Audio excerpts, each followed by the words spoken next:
when Conservatives heard rumors, we acted. When Liberals saw evidence, they ran and hid. It would appear the Prime Minister knew in 2018 he was facing much more serious evidence of inappropriate sexual harassment, which begs the valid question about the Prime Minister's own state of mind at that time. If the Prime Minister had held General Vance to a standard of zero tolerance for Me Too allegations, he would have to have held himself to the same standard. He wasn't prepared to do that, and so he looked the other way. Isn't it true that the Prime Minister decided to sacrifice women who were being sexually victimized in the military in order to protect himself? Minister. Mr. Speaker, we will always take strong actions when it comes to protecting our women in the Canadian Armed Forces. But last week, we learned some very troubling news. Prime Minister Harper appointed General Vance in July 2015, even though he was under active investigation by CFINIS. And just days after the Conservatives appointed him, the investigation was suddenly dropped. Now, according to an ATIP, the commanding officer said that he was under pressure. Now, by who? The leader of the opposition says he passed along sexual misconduct allegations by General Vance in July 2015, claiming that they were being looked into. So how is it possible if Vance was appointed at that time, even though there was an investigation that was currently going on? And the Prime Minister publicly praised General Vance for his leadership of Operation Honour. He signed off on making him the longest-serving Chief of Defence Staff. He even signed off on a $50,000 raise. All the while, apparently, his Chief of Staff knew there was sexual misconduct allegations against the General. So are we to believe that Katie Telford kept the Prime Minister in the dark about sexual misconduct allegations while she watched him reward, praise, and even promote General Vance? The Honourable Minister. Mr. Speaker, as I said at committee, no, I did not know the nature of these specific details. I repeat that Mr. Walburn brought up concerns of misconduct involving the former Chief of Defence Staff.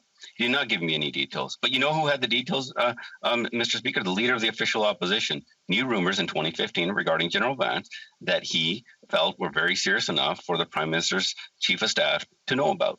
Perhaps he should learn. Perhaps we should learn what details the leader of the opposition knew at that time. While there is a culture that tolerates sexual misconduct, women cannot serve equally. In this House, the Liberals and Conservatives are arguing about who failed the most on this file. Service women, all women deserve better. This requires action. With the utmost respect to Justice Harper, service women do not need another report. Why have the Minister and Prime Minister ignored the survivors in favor of protecting General Vance? Honourable Minister. Mr. Speaker, the Canadian Armed Forces members make enormous sacrifices to protect Canadians regardless of rank or gender and have an undeniable right to serve with safety. It is clear that we have not lived up to our responsibility to protect our members from misconduct, and we will do better. That's why we've announced that Madam Louise Arbour will lead an independent external comprehensive review into harassment and sexual misconduct in the Canadian Armed Forces and DND. And we've also named Lieutenant General Janine Carry-On as the Chief Professional Conduct and Culture. These are just the first few steps that we're taking, Mr. Speaker. We have more work to do, and we will get it done. Thank you. The Honourable Member for London Fanshawe. Last week, the Liberals offered up their solution to the toxic sexual culture against women in the armed forces. Another report. Maybe they forgot that we already have a report. Actually, we have several. But the Deschamps report has been collecting dust for 6 years, while women continue to experience unfair treatment while doing their best to serve our country. Women in Canada's armed forces deserve a government that will protect them, not one that is only willing to protect their own image.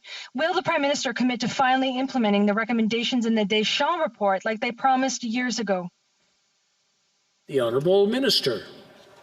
Mr. Speaker, we are absolutely committed to making sure that we have an inclusive environment for all, and especially women in the Canadian Armed Forces, and that we have absolutely no tolerance for misconduct. And through the institutional culture change is complex, but the time for patience is over to get this done. That's why I've announced that we're also creating a new internal organization led by Lieutenant General Janine Carry-On as the Chief Professional Conduct and Culture. She will be tasked with unifying, integrating, and coordinating all policies, programs, and activities that currently address systemic misconduct and support culture change across all national defence and Canadian Armed Forces.